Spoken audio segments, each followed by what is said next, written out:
everybody, it's Tyler here at the Sacramento event here in California. We're checking with the legendary 1678 Citrus Circuits. Already a huge victory under their belt at Half Moon Bay just a couple of weeks ago, where they set, at the time, the world high score of 710 unpenalized as well, too, so congratulations on that. Of course, Citrus looking phenomenal here as well, too. Be doing that full overview of their robot here. A lot of great things for you to pay attention to from all their different structure that goes into it, but a lot of software stuff we're going to be diving into as well, too. So I can't wait to dive more into what this machine brings here on Behind the Bumpers.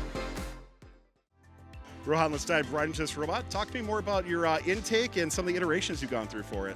Yeah, for sure. So, Ani, could you deploy the intake real quick? So this year we went with a slap-down intake, and we originally started our prototyping with our alpha and beta bot with having 2 active rollers, one here and one here. But we soon realized that that wasn't working for us, and we could have great success with just having 1 active roller. So now we just have a stationary kicker bar and 1 active roller. And another realization we came with was that we could use 2 Krakens to power our intake roller to really get the speed up and to get in balls faster. So we pivoted to having 2 Krakens directly belted to this intake roller. Another cool idea we came up with after our beta and our alpha bot was adding a crash bar to our intake. So right here, we actually just have a stock of 2x1 aluminum at the front of our intake, so our driver does not have to worry about running into stuff, as we can handle that impact no problem. Some other cool features about our intake are that our roller is actually made of carbon fiber, and we were able to get away with this because the crash bar takes all the impact when we crash. So that way we can have a carbon fiber roller that's usually pretty prone to shattering if it would take an impact, so we avoided that by having the crash bar. And also our kicker roller is just stationary. It's just carbon fiber tube, and it's been working great. Oftentimes our intake takes a lot of hits. As you guys can see, we have a lot of wear on the SRPP, so that's not been a problem. We usually can get away with a full week of driver practice, a full event with our SRPP, but just in case something goes wrong, we always bring 2 spare intakes with us, as you can see here. So our intakes are only mounted by 4 bolts on either side to our wrist plates. So that way we can just take out this 8 bolts, put in 8 new bolts, and have a new intake. Of course we got to wire it, but that's about it. And then this year, a lot of our parts are made on our CNC mill. So a few I want to highlight that are on our intake are, first off, our version of a stub roller. So this is an older version of it, but instead of 3D printing our stub rollers or purchasing them, we milled them. And we have a removable flange, as you can see here, and we also pocketed the stub roller, so that way its weight is just over like 1.25 times the amount of a 3D printed version of this, and it doesn't shear, which is a big issue with 3D prints. So that's been a great help for us. Another really cool part that we milled this year was our wrist plates. As you can see here, these are the wrist plates I was talking about that we mount the intake to. And a cool innovation we made since Half Moon Bay was actually machining this out of a 1/2-inch thick piece of aluminum. This way we can have these little raised nubs where they contact the hard stops, and that offers greater surface area, and we're less prone to wear on those hard stops. And we also did some partial depth pocketing to save weight, and it's been working out great for us. Before we get to our next segment, we'd like to thank the following. Build your alliance with so many other FIRST alumni who go to Kettering University. Every student at Kettering experiences their cutting-edge co-op programs that seamlessly blend the professional and academic worlds. Kettering co-ops are a fully immersive working experience at the leading edge of industry. Head on over to kettering.edu/first to learn more about their incredible programs and to get more information. Soren, let's talk about the roller floor in your robot. Your team has such a high BPS, so let's start to dive into what makes that all come together. All right, thank you. So as you can see, our roller floor, the goal is to be able to accelerate our full hopper as quickly as we can to our shooter. Spanning the full width of our robot and covered in silicone, it is able to manage that through each of these rollers. Now, looking a bit into its structure, it's held through small dead axle stubs on each side with carbon fiber tubes going to each end. This allows us to quickly accelerate the balls while keeping a very low weight. But you'll also notice that some of these are of a different flex wheel kind. Now, this will work in tandem with our kicker roller right below the shooter tunnel. You'll find it right here. With a full hopper, it's very important that one ball wins through the fight of going through that tunnel. in combination with these flex wheels and our feeder roller, we are able to reduce the bouncing we get on the balls and get a high BPS throughout. Looking to its structure is also able to pivot upwards, giving us more access to our electronics and our battery. Did you have any major packaging challenges trying to get that all together with your electronics? For sure.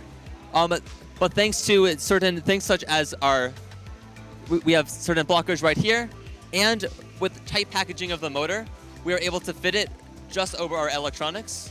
Some additional components such as keeping our wires down low have allowed us to keep our roller floor as low as we can so the balls can climb easily over and into our shooter.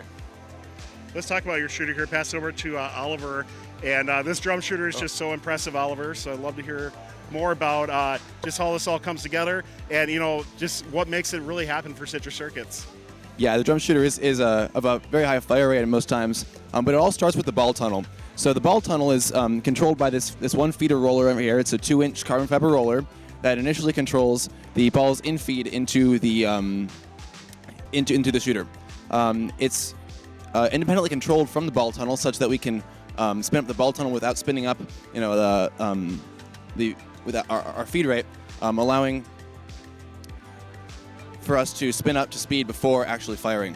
Into the ball tunnel here, we have several carbon fiber rollers covered in silicone, driven at a ratio such that it accelerates the ball up into the shooter drum. The rollers down here drive slower than the rollers up here because of that belt ratio.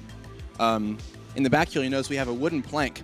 Might seem a little unconventional. We found that wood is extremely slick on these balls, and it gives us a great surface to keep a consistent compression into these hood rollers. And going into the actual meat of the mechanism, the shooter drum, this thing weighs about 6 pounds. It's made out of steel tubing with aluminum and plugs in a massive hex through shafts driven by 4 crack X60s. This allows us to shoot from most anywhere on the field into either a hub or into the in our alliance zone for ferrying. On our hood pivot, we have these Delrin blocks here, CNC machined on our CNC mills, that allow us to keep the pivot axis independent from our shooter drum, reducing the rolling resistance on this mechanism. Looking at how our pivot comes up, it's a simple sector gear machined into these aluminum with a gear and a belt drive down here.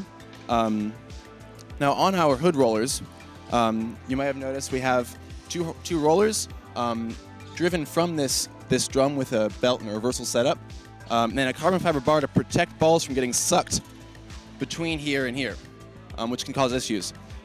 Now you may have noticed Rohan's CNC machine plugs. We actually have CNC machine plugs of our own. Can you pass there? So these are machined on a CNC mill. They are pressed into here, so we don't actually have to use a through shaft for these hood rollers. We can just use these. It's much lighter and stronger to boot. This hood has a range of motion of 10 to 50 degrees up,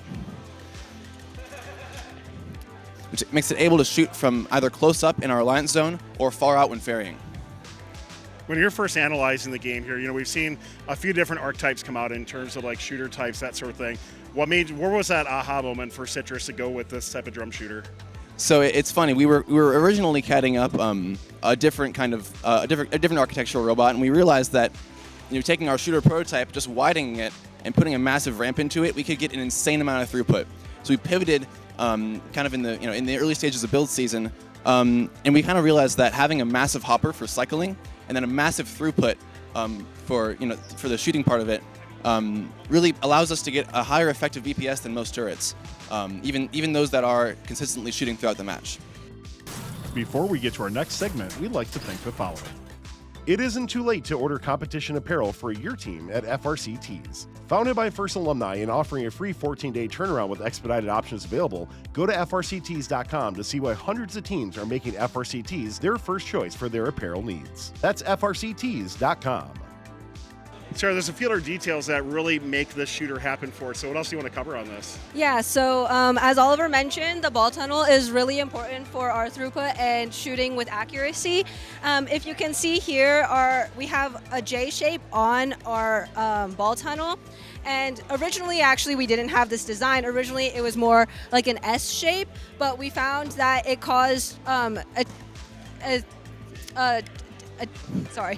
change in velocities that would make, when coming up to the drum up here, it would deflect off of the drum and cause shot inconsistencies.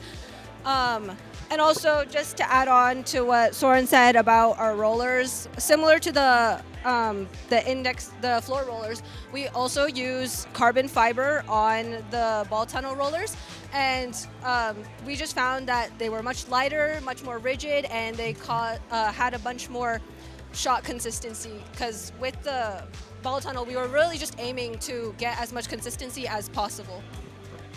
Overall, this is such a great design. Really cool to see everything come together for it. Let's pass it back over to Soren. Talk about, are there maybe any future mechanical plans that might be coming to fruition with this robot? Yeah, so going into this event, after Half Moon Bay, we found that a lot of this does break down, especially in such a game with a lot of collisions in the midfields, especially in our hopper, in our intake. Therefore, going into this event at SAC, we really focus in on consistency and robustness in our robot. But going to DCMP, we're really looking forward to getting a more fine-tuned shot, getting a better range, and getting more throughput for which we can perform at a more competitive level. And I got to ask you, the way that this game has evolved, we haven't seen much for climbers, especially in some of the higher-end teams out there. Is Citrus entertaining looking at doing any sort of climber plans at all? Well, there is a climber plan right on here. Oliver, if you help me raise it up.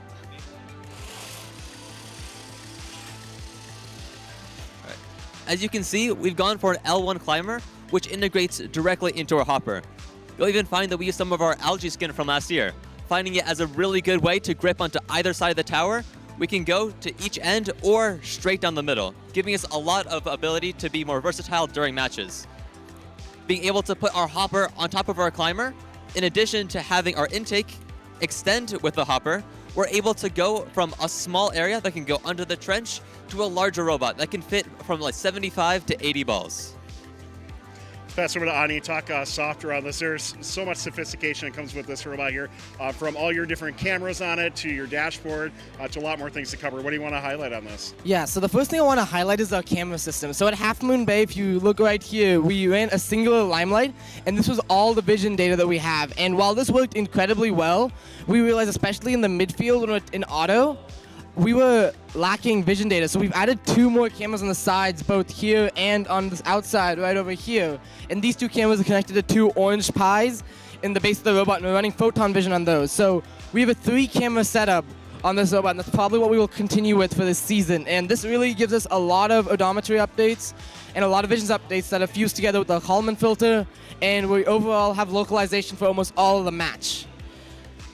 And then moving on to the LEDs. So we have LEDs on the sides of our robot, both here, and their goal is to indicate to our drive team what the status of our robot is. So for these first 2 events, we've been really focusing on the shot part of it. So our LEDs are going red when we haven't met our criteria to shoot. And our shooting criteria is a 6-part criteria system. We first look at the tilt of our robot. We don't shoot when we're significantly tilted. We also look at whether if we shot, would we be blocked, especially for ferrying. When we're behind the net and trying to shoot, we don't want to shoot. We'll hit the back of that net, and those balls won't get into our alliance zone. Those 2. And then we also look at 3 criteria relating to the actual shooting system. So like Oliver mentioned earlier, spinning up the shooter drum and the tunnel independently of the hopper base, we spin these 2 up independently so they get to speed and the entire stream is consistent in the amount of kinetic energy being transferred. So we look at 2 states relating to whether they've reached the set speeds for the target. The other thing we look at is our hood. Hood's running a position controlled system. We look at whether it's reached its set position. And yeah, so those are the states we're looking at to see whether we're ready to shoot or not. And then once all those states pass, then we will start firing our feeder roller and our hopper floor, and these balls will start going through the system into whatever the goal or ferry target is. And if you look at the LEDs, you can see during match 2, our LEDs are going red when we haven't met all our criteria to shoot. And while we're shooting, you'll see they'll be going yellow and blue, indicating that we are shooting right now, we are ready to go, and the balls are passing through the system. Moving on to over here, talking about our driver station a little bit. So this is our current dashboard for the year. So we are running Elastic here, and what our dashboard is showing is it's showing everything that we need to be looking at during the match. So we log our autos, and what we find really big is being able to see what states each subsystem is in during the match. So we look at all our RPMs, all our degrees, just so we can see something behaving not optimally. A big thing for this game specifically is our shift system. So we found it best if we have the shifts and all being tracked on the glass, on this player, such that drive team can be looking, grabbing numbers from here and telling our driver Oliver what to do. So big thing we log is the time left in shift, and this time is not only just the 25 seconds for each shift, it gets adjusted depending on whether we won auto or lost auto. So for example, at the shift 4, if you've won auto, that's 25 seconds, and then you have endgame. So we show a 55-second period here of the entire thing together to really emphasize how it's a set period. And then looking at other things we have here, over here we log all 3 of our cameras. They're live, so we can be looking at them before the match, making sure all is optimal and good to go. And we also have an Insta 360 over on the right side here. And the purpose of this is a couple things. One, it gives us a match video immediately, so we can see what's going on during the match. Not only on the field, but also behind the glass. We can be looking at the communication that was happening. And also, this allows us to see our camera feeds during the match. See, was there a time in which they didn't have good tracks and stuff? And now with Limelight Rewind, that might be changing a little bit. But it's still really helpful for us to have all our stuff easily on demand in one place, on one feed. Last thing I want to ask you is, your team is obviously at a very high level in terms of throughput for balls per second stuff, but I know that even high-end teams strive to improve to get a bit more. What is your team planning on doing to try to focus, get even more throughput as you start to head into DCMP and beyond? Yeah, so a big thing for us on the throughput aspect is first minimizing the time it is to start our shots. So right now we are in the about half-second range from trigger press to shooting, and we're trying to drive that number down even further. And one thing we're working on is for DCMPs, we're going to start trying to preload our tunnel while we're still collecting. And this starts the balls about right here, which will decrease the time even more. Right now it takes us about 0.2 seconds to get from the feeding system to out of the robot. We want to drive that time down as much as possible, and that'll also allow us to increase our capacity by about 8 to 10 balls. In terms of other things with throughput, we're looking into seeing if we can make things run firmer, changing gearings to change the torques and speeds on the balls, among other things. Well, Cedric Circus, thank you so much for taking time to tell us more about this awesome machine. Congratulations on another, what looks to be a fantastic year. We can't wait to see how you continue to do, and of course, all the inspiration you bring to the teams as well. Appreciate it. Okay, thank you.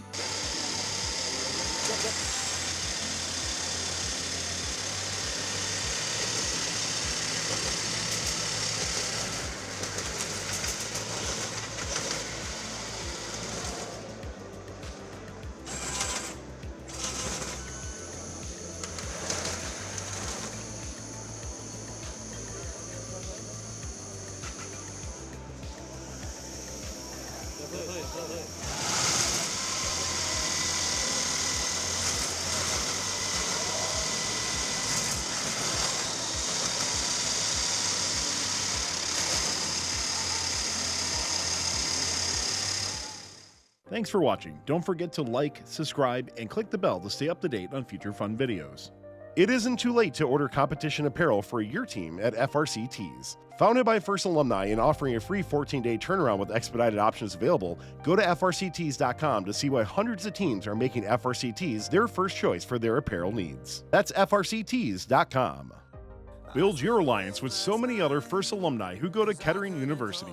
Every student at Kettering experiences their cutting-edge co-op programs that seamlessly blend the professional and academic worlds. Kettering co-ops are a fully immersive working experience at the leading edge of industry. Head on over to kettering.edu/first to learn more about their incredible programs and to get more information.